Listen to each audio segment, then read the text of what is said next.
Hi ನಮಸ್ತೆ ಎಲ್ಲರಿಗೂ. ನಾನು ಫ್ರೆಂಡ್ಸ್ ಕಿಚನ್ ಆ್ಯಂಡ್ ಬ್ಲಾಗ್ಸಿಂದ ಮಾತಾಡ್ತಾ ಇರೋದು. ನಾವಿವತ್ತು ಪಾಲಕ್ ಕಿಚಡಿ ಅನ್ನೋ ಒಂದು ರೆಸಿಪಿನ ಮಾಡಿದ್ವಿ. ತುಂಬಾ ಚೆನ್ನಾಗಾಗಿತ್ತು. ಮಕ್ಕಳಿಂದ ಹಿಡಿದು ದೊಡ್ಡವ್ರ ತನಕ ಯಾರು ಕೂಡ ಆರಾಮಾಗಿ ತಿನ್ಬೋದು, ಖುಷಿಯಾಗಿ ತಿನ್ಬೋದು, ತುಂಬಾ ಹೆಲ್ತಿಗೆ ಒಳ್ಳೆಯದು. ಇಲ್ಲಿ ನಾವು ಈಕ್ವಲ್ ಆಗಿ ಅಂದರೆ 1 ಲೋಟ ಹೆಸರು ಬೇಳೆ ಹಾಗೂ 1 ಲೋಟ ಅಕ್ಕಿನ ತೊಗೊಂಡಿದ್ದೀವಿ. ಮೊದಲು ಒಂದು ಬೇಳೆನ ನಾವು ತೊಗೊಂಡು ಪ್ಯಾನ್ನಲ್ಲಿ ಬಿಸಿ ಮಾಡಬೇಕು. ಎಣ್ಣೆನ ಹಾಕ್ಕೊಳ್ದೇ ವಿತೌಟ್ ಆಯಿಲ್ ಇದನ್ನು ಫ್ರೈ ಮಾಡ್ಕೊಳ್ಬೇಕು. ಸ್ಮೆಲ್ ಬರೋ ತನಕ ಹಾಗೆ ಕೆಂಪಾಗೋ ತನಕ ಇದನ್ನು ಚೆನ್ನಾಗಿ ಹುರಿದ್ಕೊಳ್ಬೇಕು.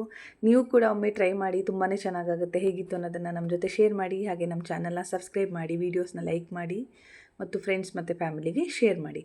ಇವಾಗ ಇದು ಹೆಸರು ಬೇಳೆನ ಕೆಂಪಾಗೋ ತನಕ ನಾವು ಹುರ್ಕೊಳ್ತಾ ಇದ್ದೀವಿ. ಇವಾಗ ಇದನ್ನು ನಾವು ಒಂದು ಕುಕ್ಕರ್ನಲ್ಲಿ ಹಾಕ್ಕೊಳ್ಬೇಕು. ಹಾಗೆ ಅದೇ ಅಳತೆಯ ಲೋಟದಲ್ಲಿ ಅಕ್ಕಿನ ತೊಗೊಂಡು ನಾವು ಚೆನ್ನಾಗಿ ಫ್ರೈ ಮಾಡ್ಕೊಳ್ಬೇಕು. ಇದನ್ನು ಸ್ವಲ್ಪ ಹುರಿದ್ರೆ ಸಾಕು. ಇವಾಗ ಇದನ್ನು ಕೂಡ ಹೆಸರು ಬೇಳೆ ಜೊತೆ ಹಾಕ್ಕೊಳ್ತಾ ಇದ್ದೀವಿ. ಇವಾಗ ಅಳತೆಗೆ ತಕ್ಕಂತೆ ನೀರನ್ನು ಹಾಕ್ಕೊಳ್ಬೇಕು. 3ರಿಂದ 4 ವಿಸಿಲನ್ನು ನಾವು ಕೂಗಿಸ್ಕೊಳ್ಬೇಕು. ಇವಾಗ ಇದಕ್ಕೇನೆ ಒಂದು ಸ್ವಲ್ಪ ನೀರನ್ನು ಈಗ ಎಷ್ಟು ಬೇಕೋ ಅಷ್ಟು ಹಾಕ್ಕೊಂಡು ಅರಿಶಿಣವನ್ನು ಹಾಕ್ಕೊಳ್ತಾ ಇದ್ದೀವಿ. ಹಾಗೆ ಸ್ವಲ್ಪ ಎಣ್ಣೆನ ಬೇಗ ಬೇಯಲಿ ಅನ್ನೋ ಕಾರಣಕ್ಕೋಸ್ಕರ ಎಣ್ಣೆನ ಹಾಕ್ಕೊಳ್ತಾ ಇದ್ದೀವಿ.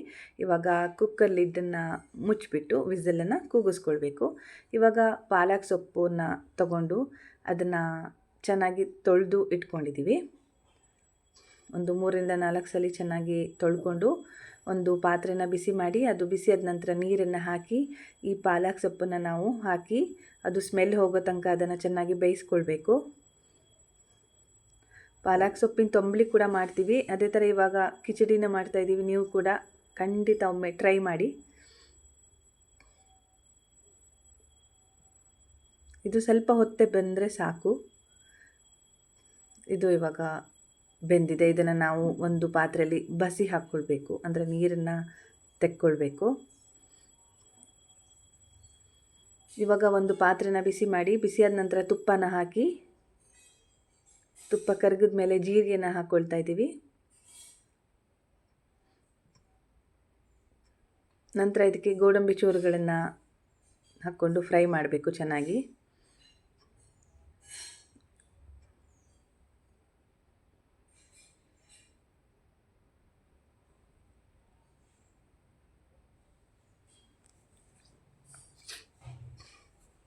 ಇದು ಕೆಂಪಾಗೋ ತನಕ ನಾವು ಇದನ್ನು ಫ್ರೈ ಮಾಡ್ಕೊಳ್ಬೇಕು.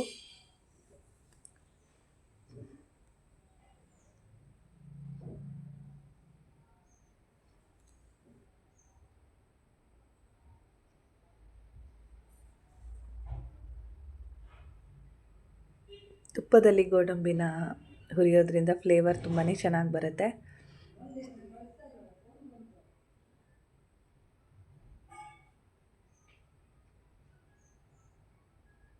ಇವಾಗ ಗೋಡಂಬಿನ ನಾವು ಒಂದು ಬೌಲ್ನಲ್ಲಿ ತೆಕ್ಕೊಳ್ಬೇಕು. ಇವಾಗ ಅದೇ ತುಪ್ಪದಲ್ಲಿ ಈರುಳ್ಳಿನ ಸಣ್ಣಗೆ ಹೆಚ್ಚಿ ಫ್ರೈ ಮಾಡ್ಕೊಳ್ಬೇಕು.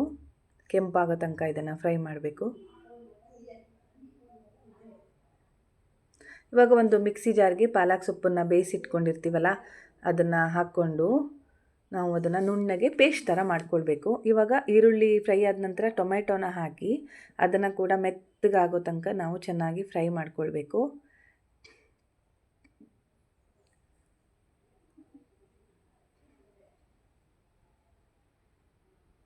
ಒಂದು 2ರಿಂದ 3 ನಿಮಿಷ ನಾವು ಇದನ್ನು ಚೆನ್ನಾಗಿ ಫ್ರೈ ಮಾಡ್ಕೊಳ್ಬೇಕು. ಇವಾಗ ಇದು ಫ್ರೈ ಆಗಿದೆ. ಇವಾಗ ನಾವು ಇದಕ್ಕೆ ಪಾಲಕ್ ಸೊಪ್ಪನ್ನು ನುಣ್ಣಗೆ ರುಬ್ಬಿಟ್ಕೊಂಡಿರುವ ಮಿಶ್ರಣವನ್ನು ಹಾಕಿ ಚೆನ್ನಾಗಿ ಫ್ರೈ ಮಾಡ್ಕೊಳ್ಬೇಕು. ಇದನ್ನು ಕೂಡ ಎಲ್ಲವನ್ನು ಸೇರಿಸಿ ಫ್ರೈ ಮಾಡ್ಕೊಳ್ಬೇಕು.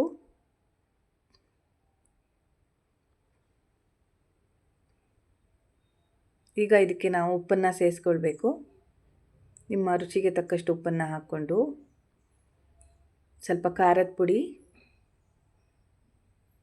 ಅದನ್ನು ಹಾಕ್ಕೊಂಡು ಚೆನ್ನಾಗಿ ಮಿಕ್ಸ್ ಮಾಡಿಕೊಳ್ಬೇಕು.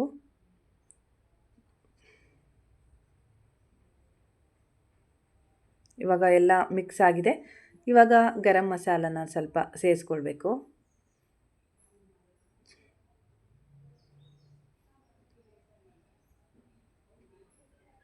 ಇವಾಗ ಈ ಮಿಶ್ರಣ ರೆಡಿಯಾಗಿದೆ. ಸಂಪೂರ್ಣವಾಗಿ ಮಿಶ್ರಣ ರೆಡಿಯಾಗಿದೆ. ಎಲ್ಲ ಖಾರಗಳು ಉಪ್ಪುಗಳು ಕೂಡ ಮಿಕ್ಸ್ ಆಗಿದೆ.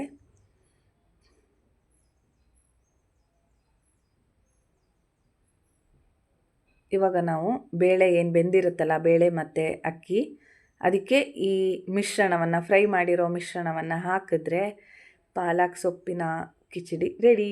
ನೀವುಗಳು ಬೇರೆ ಬೇರೆ ಥರ ಟ್ರೈ ಮಾಡಿರ್ಬೋದು, ಅದನ್ನು ಕೂಡ ನಮ್ಮ ಜೊತೆ ಶೇರ್ ಮಾಡ್ಕೊಳ್ಳಿ. ನಾವು ಯಾವ ರೀತಿ ಮಾಡ್ತೀವಿ ಅನ್ನೋದನ್ನು ನಿಮ್ಮ ಜೊತೆ ಹಂಚ್ಕೊಂಡಿದ್ದೀವಿ.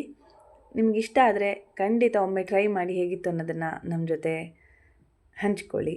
ಹಾಗೆ ನಮ್ಮ ಚಾನಲ್ನಲ್ಲಿ ಏನಾದರೂ ಕರೆಕ್ಷನ್ಸ್ ಇದ್ದರೆ ಕೂಡ ಅದನ್ನು ಕೂಡ ಹೇಳಿ, ನಾವು ತಿದ್ಕೊಳ್ತೀವಿ. ನಿಮ್ಮ ಸಪೋರ್ಟ್ ನಮಗೆ ಯಾವತ್ತಿಗೂ ಬೇಕು. ನೋಡಿ, ನಮ್ಮ ಪಾಲಕ್ ಸೊಪ್ಪಿನ ಕಿಚಡಿ ರೆಡಿಯಾಗಿದೆ. ಇವಾಗ ನಾವೇನು ಗೋಡಂಬಿ ಎತ್ತಿಟ್ಕೊಂಡಿದ್ವಲ್ಲ ಫ್ರೈ ಮಾಡಿ, ಅದನ್ನು ಹಾಕಿದ್ರೆ ಫೈನಲಿ ಪಾಲಕ್ ಸೊಪ್ಪಿನ ಕಿಚಡಿ ಫುಲ್ಲಿ ರೆಡಿ ಆಗುತ್ತೆ. ಟೇಸ್ಟ್ ಕೂಡ ತುಂಬಾ ಚೆನ್ನಾಗಾಗಿತ್ತು, ಆಗಲೇ ಹೇಳ್ದಂಗೆ. ನೀವು ಖಂಡಿತ ಒಮ್ಮೆ ಟ್ರೈ ಮಾಡಿ. Thank you. ನಮ್ಮ ವಿಡಿಯೋನ ನೋಡಿದ್ದಕ್ಕೆ ಎಲ್ರಿಗೂ ಧನ್ಯವಾದಗಳು.